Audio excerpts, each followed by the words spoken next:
Hello lovely people, hope we're all having a wonderful day. Welcome to my channel, A Light in the Darkness with Simon Ryan. Now today's message, it's what I say, it's simple, probably not, but it's something I've been kind of reflecting on. It's taking responsibility for your life, not in a judgmental way, but more in a way where I try to reflect on my own life and try to give you some type of overview on how to cope with certain things. So let's get into this. Let's talk and let's walk. Why not? So your current and past circumstances, are they stopping you today? Are your current or past circumstances stopping you from going forward? So where is your headspace truly? There's a lot of people in the world now that are weighed down with so many kind of troubles and problems and burdens, and that could probably take 100 videos to make. But realistically, just trying to deal with your headspace today. So your headspace is the most important asset to you, because that's how you do things with your heart, obviously, yes, but it's your mind. You have to kind of make sure that mindset is right.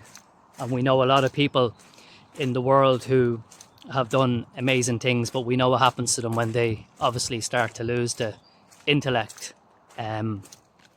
So we all live in a reality that's not real, obviously. We try to comply, we try to do the things that are kind of adjacent to the world. We do our best to do that, and most people out there are doing their best and doing pretty well. But we're kind of stuck in a loop, aren't we? So how do you really get that headspace? How do you really get into that true headspace? How do you truly get out of that kind of negativity? Because a lot of people I know are really good people, but I find it hard to be around some people sometimes because they can be in these moods. And not that I would judge them, but I've always been obviously an athlete, and I'll give you an analogy in a minute. I've always been around athletes, I've always been around people, but I know certain people have just, they get into this negative, or would you say, this space that you go, what's going on? And you kind of build up some type of thing about this person, you kind of fall away. But when you kind of realize that person is probably dealing with more pandemonium in their mind and in their mental state than you could ever understand. And that person could be a CEO, could be a high profile athlete, whatever. But sometimes it's even hard to be around some of these people. Not because they're highly successful, or they're winning the medals, or they're greater than you in that element. But what I mean is that it's truly getting free and trying to get into a space where we are not bogged down by the pressures and the world, because we know what the world does to us when we do our best to serve the world. It lets us down, doesn't it? It doesn't truly reflect what we're giving. So, as I said, these videos are you know, they're basically from the heart, and it's how I've done my best to fit in over the years, and I just reflect, and I try my best to make them appealing in a way that kind of resonate with most people.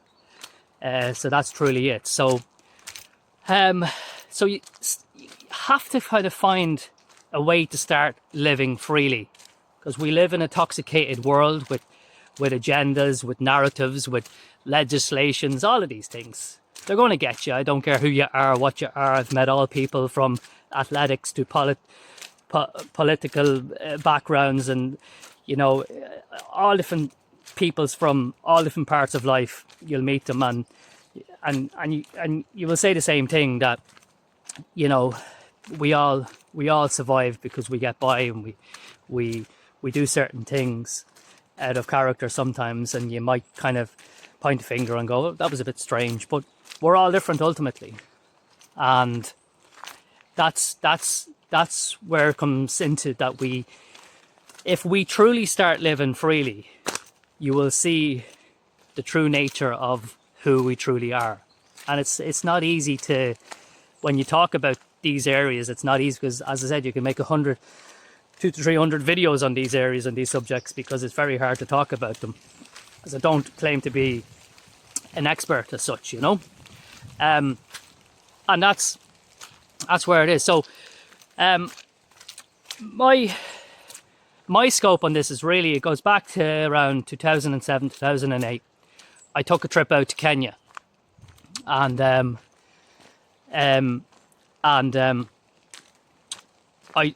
made the attempt to do the couple of weeks altitude training to benefit my body, so I could come back in prime shape. And I went out there with a pretense of training extremely hard, but obviously in a smart way, where I could build up my resistancy to the altitude, because obviously when you go to altitude, you're going about 1600 meters above sea level. So that's a shock to the system. So when you walk around and you're getting pains in the head and you're struggling, it's hard. It's not easy. But I went over there with the attitude of building, obviously, the red and white blood cells in my body, you know, and doing well. But anyway, I get into the first week, and the first week went brilliantly, you know. And usually I would usually get confidence by getting confidence from what I'm doing. So the racing is going well, the training's going well, and I'm in a good mindset. And I just did one session and I fell apart. I absolutely had a session and it absolutely killed me, because you have to realise there was a transition of track training and altitude training, and I was trying to put everything together, and obviously I blew up a bit, and I struggled for the day to come around it, and I said, how am I going to do it? I met a guy, and he was basically saying that we Africans have a way of putting things behind us. And I says, so if you have a bad race, sometimes I said to him, I would have a bad race, or I'd have a bad performance, or whatever it was, or an exam, or whatever it was, I'd do badly, and I'd dwindle on it for ages, weeks. And he says that's the key. That's why African athletes are so successful, because we have a mentality of when something goes wrong, we put it behind us straight away, and that actually reflects our performance. So we're educated on that from day one, and that's one thing sometimes that when we grow up in sports, or when we learn different types of sports from young ages, we don't truly learn how to turn a bad result into a good result. So that's where we struggle. So ultimately for me, my time out there was learning. It wasn't just training, but it was learning the mentality. And the mentality was, where I read before in a magazine, was in a magazine about African training and altitude and all of that. And it was a narrative or a topic on altitude training. It was attitude or altitude, and ultimately it's about a bit of both for me at that time. So my time out there was brilliant, but it was all about my attitude as well, and that's what we have to understand, that it's about attitude in life. And if we want to have somewhat of a better perspective about ourselves, and we want to be continually going forward, it's important to be obviously around the right people, like that gentleman that gave me great advice. Being around the right people and not allowing every situation bring you down. If that gives you if that gives you an idea or perspective. And ultimately,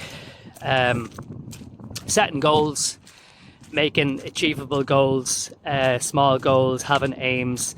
It's always important to have a goal. For me, it was, if I had a bad performance, I'd get back and do a small race and make sure it went well. If it didn't went well, I would go and I would seek kind of, additional kind of help. So I'm not always down at number 3 on the chart of how are you feeling, how are you coping. I'm at a 3 all week because this thing is bothering me, or I'm at a 3 all week because I just can't get over this slump. But it's being patient with yourself, because life is growth. It's all about growth, and no matter who you are, I know this message in some way is going to resonate with you, because to go forward, you obviously have to be patient. You have to be patient with the flow. You have to completely be patient, and be around those who are good for you, and you will know that straight away. And that's really it. But the most important thing about everything is having a relationship with God, and allowing God be your complete and ultimately tool for everything in life. Is having a relationship with the Father is number 1. Every day, for me, every day, prayer is number 1 for me, and I put God in first before everything else. As it says in Matthew 6:33, seek ye first the kingdom of God, and all his righteousness, and everything else shall be added unto you. So daily prayer, making that a habit, an attitude of gratitude. So appreciating everything that life brings you. Everything that's important is it's important, and it has to resonate within the heart. And the most important thing is to have gratitude and have a good attitude as well. And not being afraid to get out there and help others and do good deeds. And not that you're saved by your works, but ultimately your works is coming to good character and completely having respect and love for other people around you will also help you to get out of that negative trap of pointing fingers and looking these and looking them, and everybody has this and I don't have this, and I'm struggling because I've 3 children and my family's this and these people are doing this. And that's how it happens, and that's the mindset. Satan comes to steal, kill and destroy, and that's it. Don't allow the devil to steal anything from you. That's the most important thing. Starting with God every day. Have a relationship with Jesus Christ. So what shall it profit a man if he gain the whole world but lose his own soul? God, he doesn't want anybody to truly perish. That's not his plan. Jesus came to die on a cross so he can bring salvation to those who are waiting for him. So that's truly the message that I want to leave with you today, and I hope it resonates with your heart and your soul. God won't ultimately abandon you. You just have to have a focus on him. And wherever you're at, I have a few people, I have a few friends, I have a few different people, and we're all wiredly different. We're all wired differently, and we don't operate the same. But biomechanically, we're still the same as how we're made. We need to connect with the spiritual. We need to come back to God, our Father, Jesus Christ, who died so you can be reconciled back to your Father. So today, I hope that message brings you some light in a darkness that you may be in, and I hope that serves you well. May the message bless you in Jesus' name, and don't forget to like the channel, share, and let us break through that algorithm. God bless you, and thanks for watching, and hopefully we'll come again. So don't be afraid, as I said, don't be afraid to take the leap of faith and bring it to God. Take care, and God bless.